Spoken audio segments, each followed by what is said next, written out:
Hey everyone.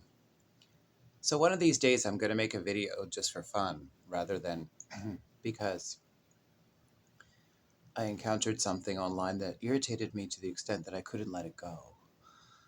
Um, there's a series of videos.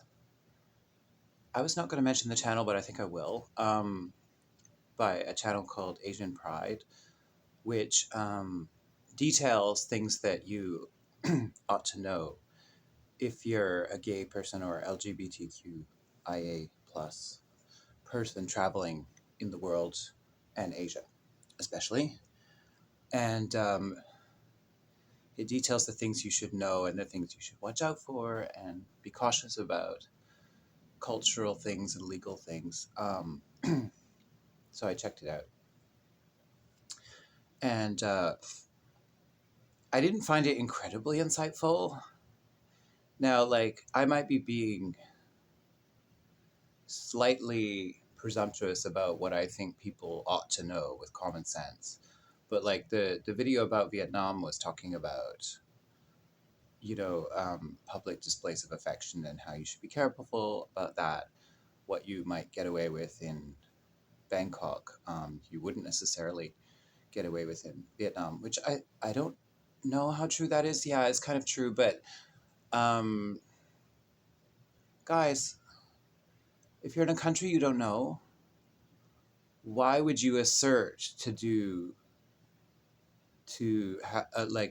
have a public display of affection without knowing the culture?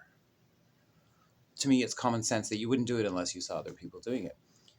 Apparently, it needs saying, though. And then the other thing, so then the second video, I had some very strong reactions, disagreements with, and that was when they talked about Thailand. And now, look, this person who made the video told a story about having a grinder date, which went well at first when they met in public, and then when they went private, it became unpleasant. And, it was like a kind of extortion scam type thing with threats and whatnot.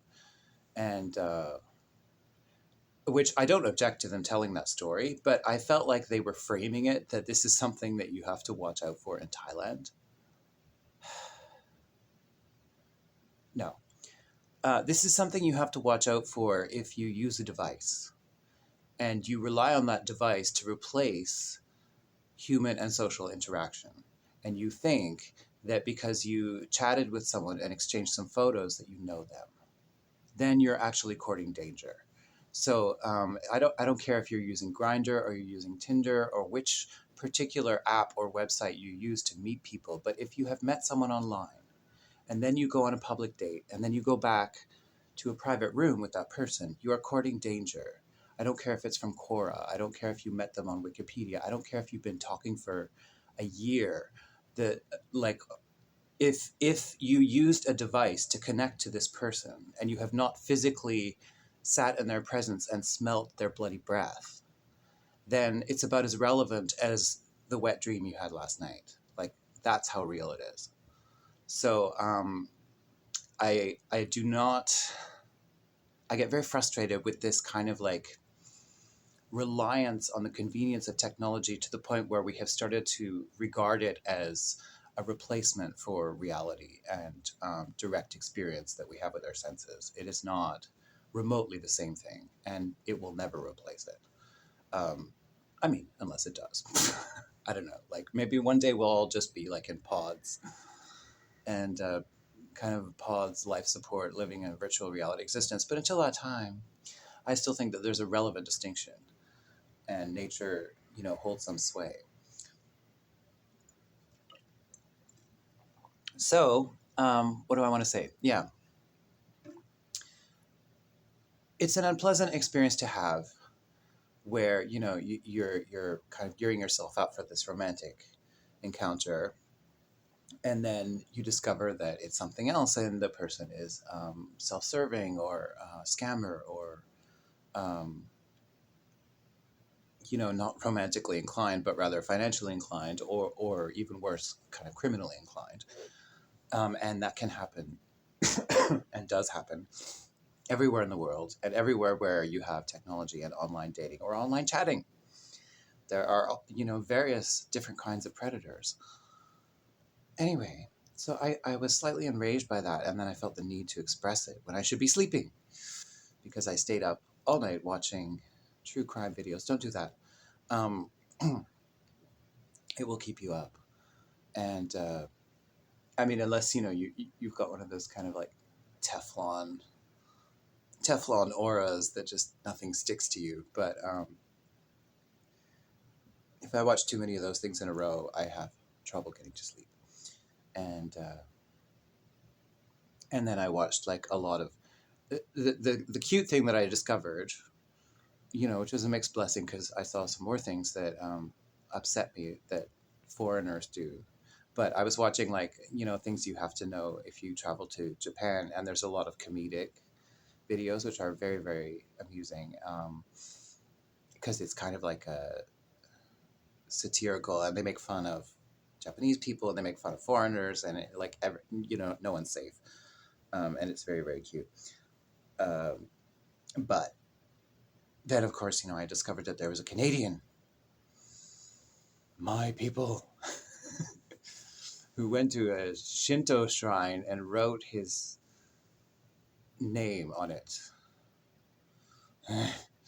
which just infuriates me. I should be upset for the kids in Gaza. Like, I should be more upset for human life than relics. But for some reason, I take it very personally when people deface and destroy relics, and like ancient art, because you can't get that back. You can't get the people back who are being killed either, though. So it's not. I mean, I don't even know why I'm comparing those two things. Anyway, yes, I really hope that Canadian kid, like, because as a teenager, but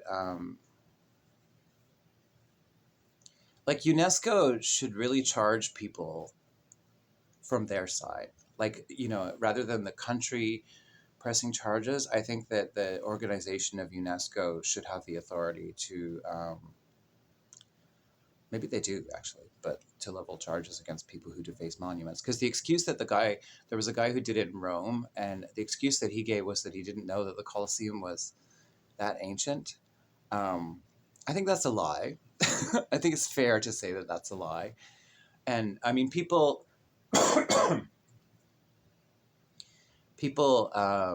are not globally that educated about the religion of Shinto, but Canadians, hello, hi, Canadians, hi, hi, hi.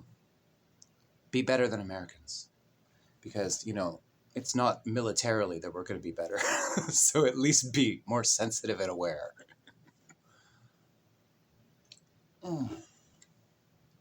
Probably not economically either, to be honest. Like, we can't compete economically. Not that you should try if you can, like, to be better economically or militarily. Like, we have the opportunity to be better people, because people already think we're nice, and we have good education system and socialized healthcare. So, a way of giving back would be like not being a dickhead in other countries. Okay? So, yeah, I hope that kid who defaced the Shinto shrine has a very unpleasant dream of a kappa. The kind that come through the toilet. Okay, enough. Bye.